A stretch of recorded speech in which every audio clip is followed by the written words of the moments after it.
Avez-vous déjà eu cette sensation d'émerveillement intense quand vous êtes devant quelque chose de beau qui remplit vos yeux et votre cœur? Cette sensation de palpitation et d'amour entier pour ce que vous regardez. Moi j'ai de la chance, c'est ce que j'ai vécu cette semaine au Palais de Tokyo devant l'exposition des œuvres de l'artiste Cathy de Monchaux. C'est vraiment une surprise car cela faisait un moment que je n'avais pas été éblouie au Palais de Tokyo. Ces derniers temps, je m'y suis pas mal ennuyée. Pourtant, cette exposition-là est vraiment fantastique. Fantastique, c'est le cas de le dire.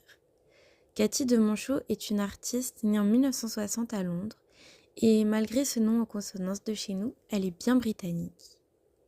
Comme le dit très bien le texte de présentation qui nous accueille, l'erreur serait de cerner par des mots son travail dont l'intensité échappe à toute réduction intellectuelle.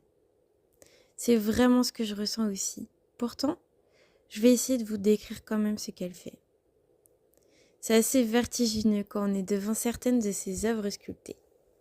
Dans une de ces séries, on voit des milliers de fils de fer, enchevêtrés, en fractal.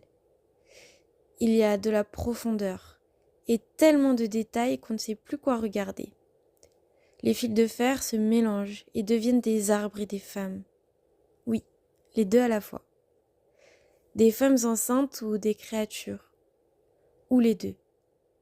Les arbres et les racines deviennent des fées ou des sorcières, avec des longs doigts magnifiques ou maléfiques, avec des licornes, qui viennent et qui partent. Il y a des licornes squelettes, des licornes mortes, des licornes vivantes et des organes de licornes. Il y a des batailles figées d'hommes qui se battent ou qui s'aiment. Ils sont morts, mais ils sont aussi très vivants, pétrifiés dans l'action vive de leur vie.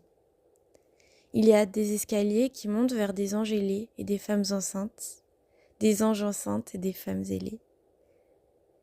Il y a des organes doux et poilus qu'on a envie d'aimer, mais qui nous dégoûtent peut-être un peu. En tout cas, on a envie de les regarder. On a envie de tout regarder. Et ce n'est pas possible de bien décrire pourquoi.